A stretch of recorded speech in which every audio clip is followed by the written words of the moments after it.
ভাই প্রশ্ন করেছেন যে ভাই কাকে বিশ্বাস করব, যে আমি ইউরোপে যেতে চাচ্ছি বা মিডল ইস্টের যে কোনো দেশে যেতে চাচ্ছি, বিশ্বাস কাকে করব ভাই? আমি নিজেকেও বিশ্বাস করতে পারতেছি না। তো আমি যে আরেকজনের কাছে ফাইলটা আমি জমা দেব, আমি তাকে কিভাবে বিশ্বাস করব? এই ধরনের কোনো আসলে প্রতিশ্রুতিবদ্ধ কোনো ব্যক্তি বা প্রতিষ্ঠান বা মাধ্যম আমি খুঁজে পাচ্ছি না। তো সেই ক্ষেত্রে আমি কি করব ভাই? দেখেন, একটা বিষয় কি, বাংলাদেশ থেকে হোক বা অন্যান্য যে কোনো জায়গা থেকে হোক, যারাই যাচ্ছে দেখবেন প্রতিনিয়তই লোকজন যাচ্ছে, এবং এটা আমরা জানি, আমরা দেখতেছি। কেননা ইউরোপের বিভিন্ন দেশে গিয়েও কিন্তু তারা ভিডিও পোস্ট করতেছে, বিভিন্ন এজেন্সিগুলোও কিন্তু তাদের ভিডিওগুলো পোস্ট করতেছে যে তারা কাজ করতেছে। সুতরাং আপনি মিডল ইস্টের ভিতরে যেতে হলে আপনি নিজের কোনো পাড়া প্রতিবেশী বন্ধু বান্ধব তাদের সাহায্য নিতে পারেন, অথবা আপনার পরিচিত কোনো ভালো এজেন্সি থেকে থাকলে আপনি তাদের সাহায্য নিতে পারেন।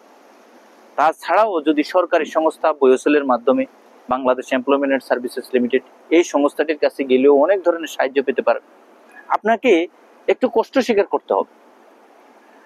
আপনাকে একটু কষ্ট স্বীকার যদি আপনি না করেন, বা আপনি যদি নিজে কিছু না জানেন, না বুঝেন, বা আপনি যদি মনে করেন যে আমার কেউই নেই, আমি আসলে কাকে বিশ্বাস করব, আমি ঘরে বসে বসে যদি এই চিন্তাটা করি, তাহলে কিন্তু আপনি সঠিক জায়গায় পৌঁছতে পারবেন না।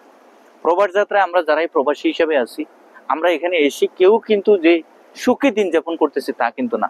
আমরা এখানে সবাই পরিশ্রম করতেছি। আর আপনি দেশ থেকে এই যে প্রবাস যাত্রা, ভিন দেশে আসবেন, কি জন্য আসবেন? পরিশ্রম করার জন্য।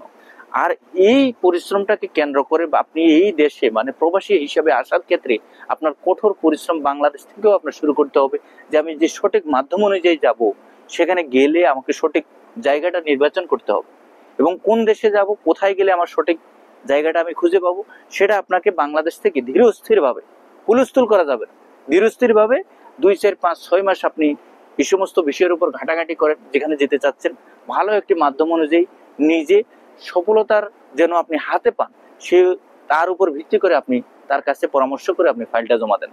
তাহলে দেখবেন কোথাও কোনোভাবে কিন্তু আপনি ক্ষতিগ্রস্ত শিকার হবেন না, এবং নিজেও একটা আত্মবিশ্বাস থাকবে যে না, আমি সঠিক জায়গায় এসেছি, আমার কাজটা হবে। ধন্যবাদ।